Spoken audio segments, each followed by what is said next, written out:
Juno is everywhere. I mean, unironically, the other day I had like 10 games played. She was on my team like 8 times, and then in every single game we played, most of the games we played, she was actually on both teams. So this character is very, very common. Now, there are plenty of guides out there that are telling you how to play Juno yourself, but I wanted to give you a little bit of advice about how to play with a Juno on your team, because it is a little frustrating when a lot of new people are coming into this game playing this character that they don't have as much experience on, and now you're kind of expected to play around them when you also don't really know exactly what you should be doing all the time. So I want to give you a couple of my observations I've had. I've played a lot of ranked this season. Again, I've played with a lot of Junos, because this character is very, very, very popular. And I'm going to try and go through this as quickly as possible because it is 88 degrees in my room and rapidly climbing. So let's just go ahead here. I want to talk about basically first how to play with Juno. Now, I am in this game. I'm not going to be like highlighting exactly what I'm doing. I'm just kind of be showing you like what my team is doing and what their Juno is doing. And I think the best way that you can think about this character is that she is like a flankier Ana. And what does that mean? Well, when you play with an Ana, your scope of where you can go a lot of the time, and it doesn't matter if you're a tank or a DPS or even another support, depending on who you are, right, is somewhat limited to her line of sight. The thing about Juno is that she can get around the map pretty quickly, but she doesn't want to be in all the fights all the time, at least like not all the way close to them, right? She's not very survivable in sustained fights. Her survivability comes from running away. So she's going to be off on her own little angle, doing her own thing. And it's kind of your job to at least keep track of her a little bit at the beginning of fights and before things are happening to know where your resources are going to be coming from, right?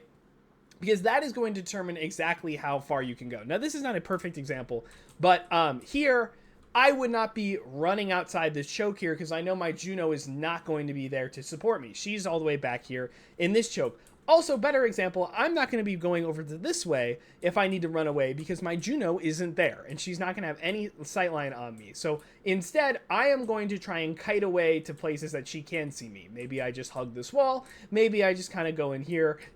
Not a great idea. Maybe I get behind this car, right? Same thing. Now, Juno can keep up with your team. She can be on those deeper flanks and be more aggressive with you guys. She can heal you on an angle. But you have to remember that she abandons them early because she has no real self-sustain, and her survivability, again, comes from movement and running away. So, that is something you have to remember, that if your Juno is taking damage, she will be out of the fight. That means you cannot go do something. Unless you are a character, like a Tracer or something that really can.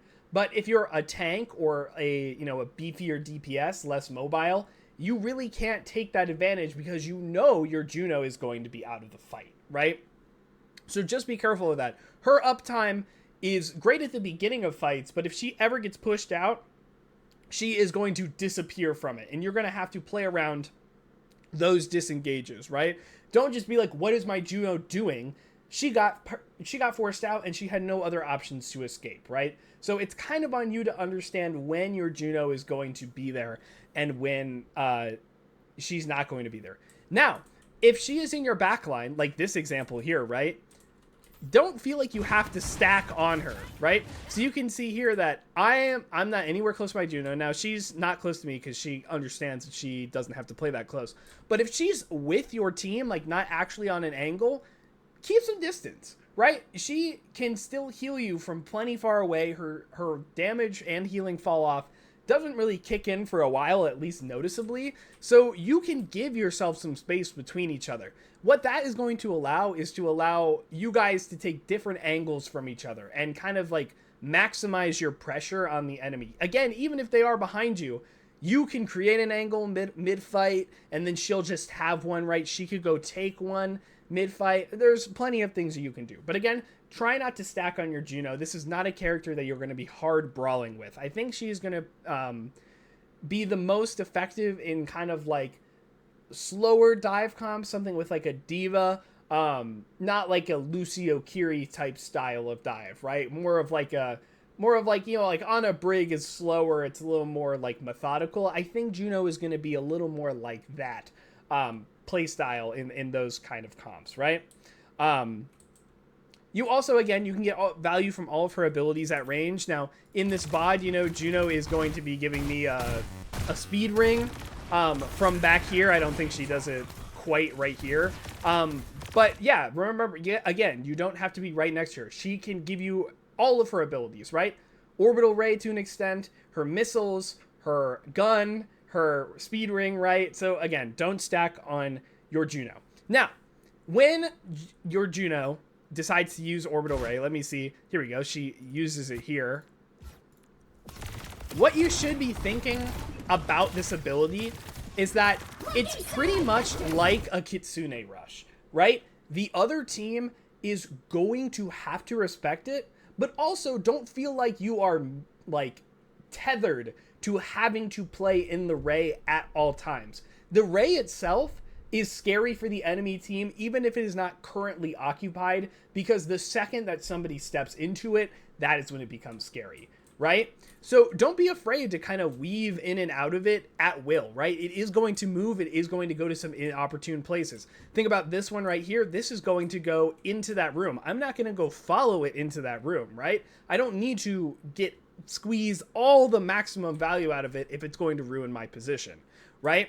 Same thing with Kitsune Rush, right? You don't want to just sit on the Kitsune Rush because that's where it is, right? You can use the space that you get from the Orbital Ray and keep going and get other stuff from the Orbital Ray, right?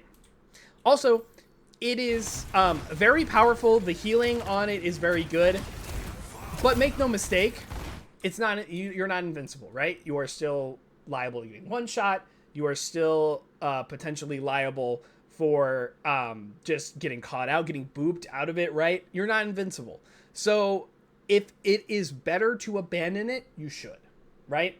That is just kind of classic. And this goes for everybody, right? Like all the mobile characters, of course, they're going to abandon it, whatever. But even if you are just like a Cassidy or a Bap or something like that, and you're in this rush array and you think you're going to be, just get out of it, right? It's fine. Even if it has that sustainability, it's not invincibility. Positioning will always be key, right?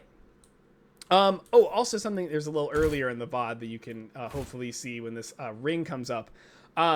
With the speed ring, don't forget that you can actually refresh your speed, right? So this ring comes up here, and I think I got some of the value from it already, but, I can run through it. Okay, I guess I don't. There we go. I try to run through it at the end. Basically, the idea here is that if you are playing around the ring, make sure you are, every once in a while it's still up, going back through it and giving yourself another refresh. You get that speed value as much as possible. That really helps with like surrounding and swarming and getting in, but also getting out, right? I can get a little more aggressive there and getting on their back line and then backing out with that speed still. And then I can back out and get the speed again and do it again if I want. Or maybe I need to kite back faster, right? Don't be afraid to use the speed ring again. Don't be afraid to play around the speed ring. I think that is a really good thing that you can do. Especially for those mobile characters, you can go do something crazy, come back to the ring, get it back, and then go stage again or do something else like that, right? Let me see what else here. Something else here. Let me see if I can find a good example of it. Okay, well, there's my team dead.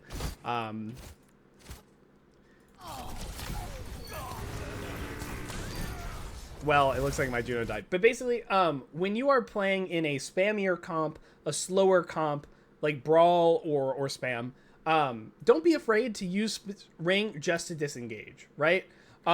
Juno may not be using it for that purpose. She may be trying to get you to go, but you don't have to, your playstyle is not determined by what Juno does, right? If you feel like you are in a bad spot and you need to run, you need to kite away, use the ring, use the value, right? You don't need to refresh it, just run. Just go ahead. It's totally fine. Get yourself in, again, better positioning, right? The thing with Juno is that there's a lot of stuff in her kit that might encourage you to change your positioning. And yes, that's good in some regards, but don't throw caution to the wind, right? Keep playing your general game plan, but use what she is giving you to enhance that game plan, right? Don't let it just take over what you were trying to do in the first place. And I think the important thing to know about Juno is that she slots into a lot of comps. She is generally pretty good in most comps. She can fit in decently well. She's got good range. She's got good burst. Well, not great burst, but it's okay, right? It's decent, right? She's got a good ultimate. There's a lot to her. So even if you're like, oh, I don't really know what to do, I have a Juno on my team, play your game. Play your character, right? I think there are very few scenarios where a Juno does not go well with your character. And honestly, I can't really think of that many that are like super troll picks, right? So yeah, please go ahead, play your game. That is kind of the rundown about what you do with a Juno on your team. Now, let me go find another code and I'll let you know what we're going to do against Juno.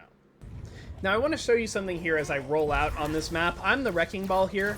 Look how I'm taking this engage. Now, I think I just got pressured and I decided to leave early, but I see there's a Juno back here. There's an Ana back here, right? And there's a Widow back here, right? There's a lot of people. Now, the Juno can hopefully get her team out, but look who I decide to go on, right? I go on the Widow first, and then from here, I decide to go on the back line, but I go on the Ana, right? I go on her next, and I get slapped and whatever, but I keep going on to Ana, right? And Juno is forcing the resources, but I'm still getting everything out on Ana. The reason I'm bringing this up is that Juno is not a high priority kill. Okay? Juno does not provide much fight turning value, especially without her ultimate. Fight turning value. She does not have any ability that is super like overblown or one you really need to look out for, like a Suzu or a Bionade or something like that. She doesn't have that kill pressure like the Widow did. She really does not need to be killed. And remember how we talked about how it's really early to, or it's really easy to pressure her out early and get her out of the fight? That is a perfect way just to deal with a Juno, right? You saw there I was just hard focusing on the Ana and she wasn't actually dying because the Juno was with her. Something I could have done instead was to just hit the Juno a lot and then make her fly away or do something and then go back on the Ana. Right? That's something more that I could have tried to do in that scenario. But basically, again, pressuring her forces her out really hard. That is your opportunity to go. That is your opportunity to play the game, right? So here again, oops. I'm just on the back line. I'm being a nuisance. But yeah, we're just back there. We're back there. Now here I see the Juno and we do kill her because we have Discord Orb. But I was actually trying to pressure her, right? I was trying to like, she's the one I see. I'm going to make her go away. I know Ana will be coming out of there. That's where I want to go, right? Let me see here.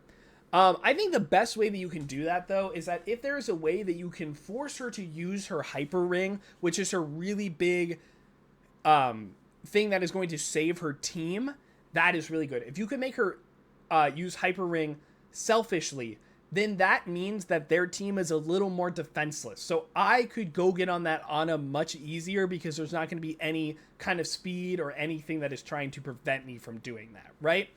That is really, really, really important. If you see that ring go down and it's bad and there's nothing that they can do with it, or you know that they don't have it because they've used it already, that is a good time to strike the other people on Juno's team, right? Juno is going to have her own mobility like all the time. She's always got her passive, and she's got that what's it called? That glide boost on a 6-second cooldown. So she's always going to have that. But her team is not always going to have Hyper Ring. It's a great time to capitalize on that, right? Now, if you have decided that you are going to go after the Juno, right? That is what you want to do with your time. Which I think there are definitely instances where that is what is good. Like, I think that is a good idea. What you should be doing against her is let's take a look at our good friend Juno here. You see all that on her health bar? Shields.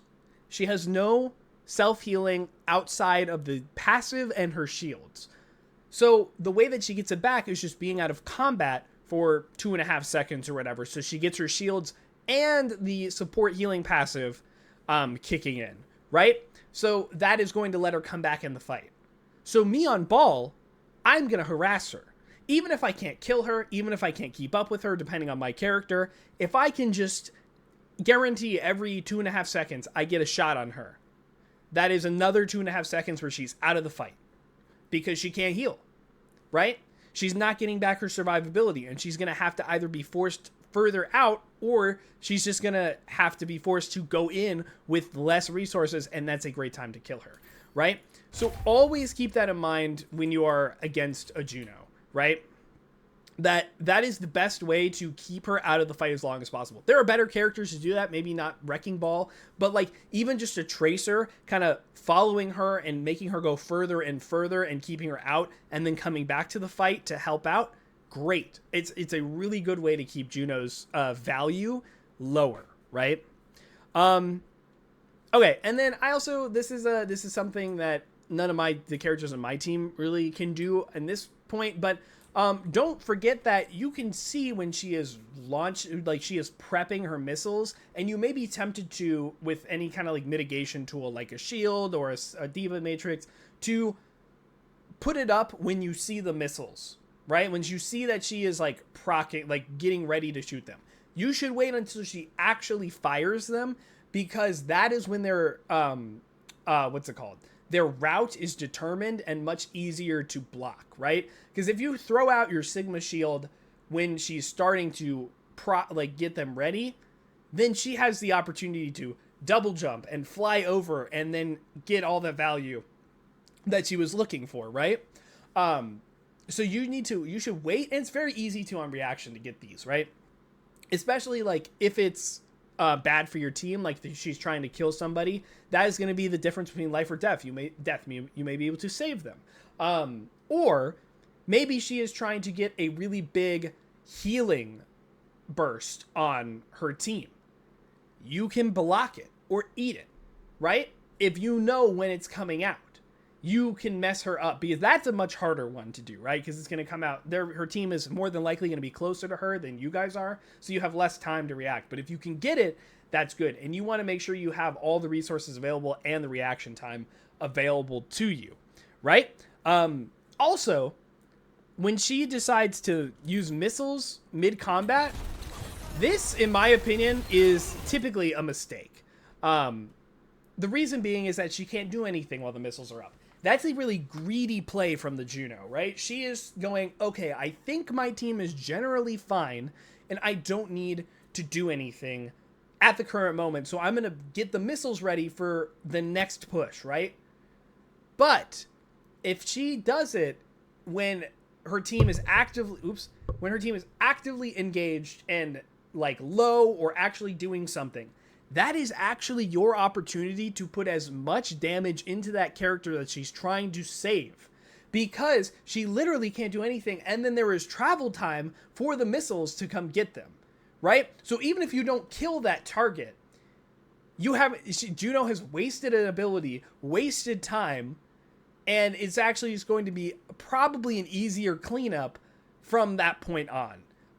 Especially if Juno puts herself out into a little like worse position to try and do it like that, just because she wants that burst healing.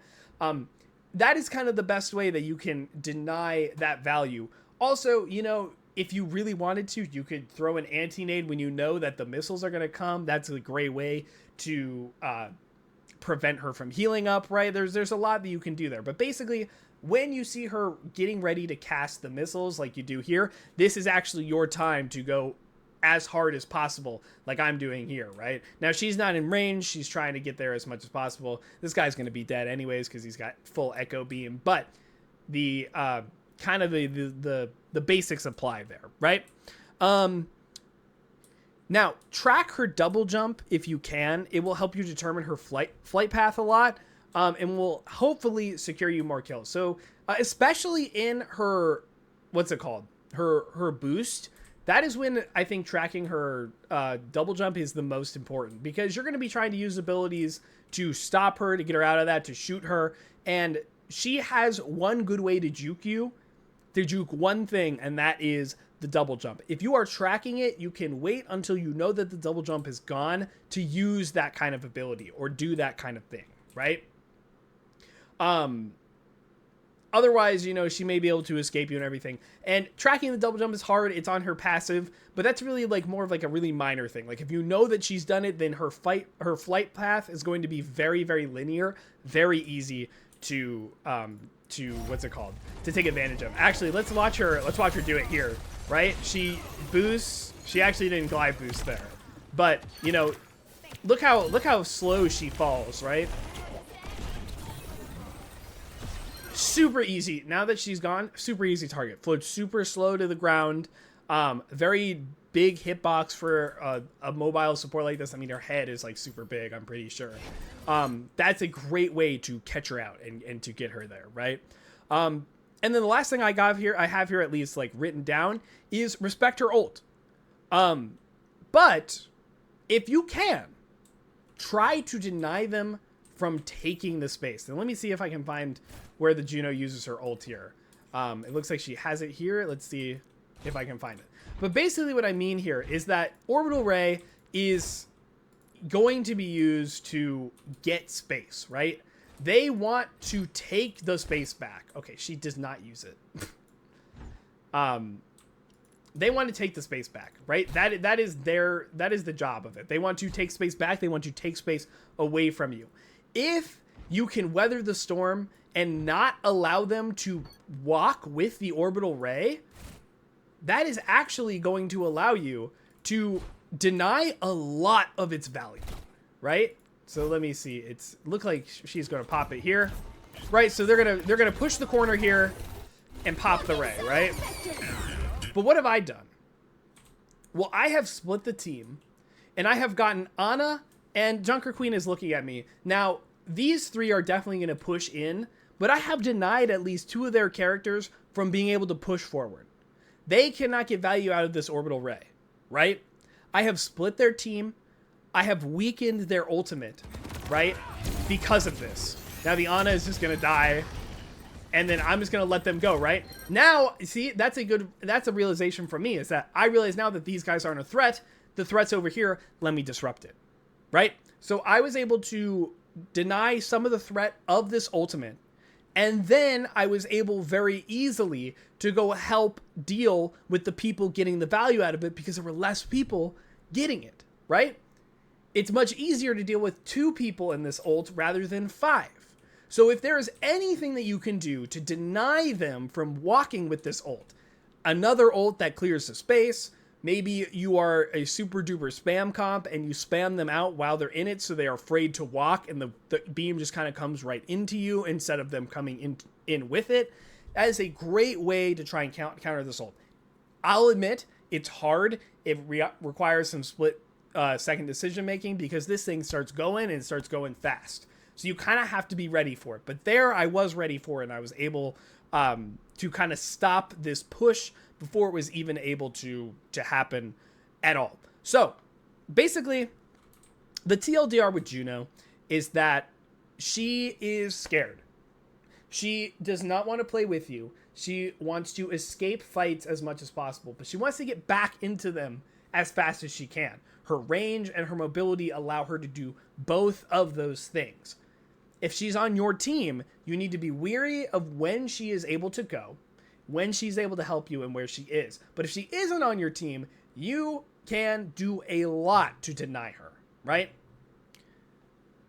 Which, everything we talked about, or you could big diva, and you can kill her extremely easily. Juno is very weak to fast characters. Tracer, Sombra, Venture, Diva, Echo, etc., etc., etc. Hitscan, Widow, Ashe, Tracer, I said Tracer, Cass, not Cass so much, but you get what I'm saying? Juno's got a lot of weaknesses. You can mark her a lot. You do not have to be a wrecking ball and constantly chasing her around the map. You can just mark her simply by looking at her on Ashe and hitting one shot. And she's going to be scared enough because she's got 225, right? So dealing with Juno, I think, is typically pretty easy, right? It denies a lot of her value, and then her team is going to be down resources just because she misplayed a little bit, right? I think Juno is hard to get a lot of really good value out of. You have to squeeze the most out that you can of this character to make her work really well and justify her being on your team over other picks. It is your job to deny her that. It is your job to make sure that she cannot do that. So basically, that's Juno, right? She's going to be in all your games. She will never ever leave. You will be playing with Juno for the rest of time.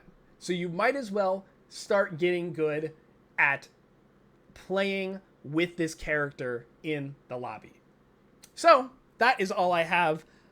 Sorry my examples weren't great. I was trying to scour through some codes. It is very, very warm in here. If you want to support me, please leave me a comment. Tell me what you think of Juno. Any other tips that you have for people about this character? What do you think about her? Is she fun? Anything. Talk about it down below. Like and subscribe while you're at it. Also, I stream live at Twitch, twitch.tv/Lane Hemingways, Tuesdays, Thursdays, and Saturdays. This was not streamed live on Twitch because I had something going on this Thursday, but I just wanted to get this out before the end of the weekend because I think it's a really interesting topic. Also, join my Discord. If you want free coaching, you can send me a replay code in there. Also, send me a hot take, send me a replay or a rework idea, anything like that. I really appreciate it. Thank you guys so much for watching. Have a good day.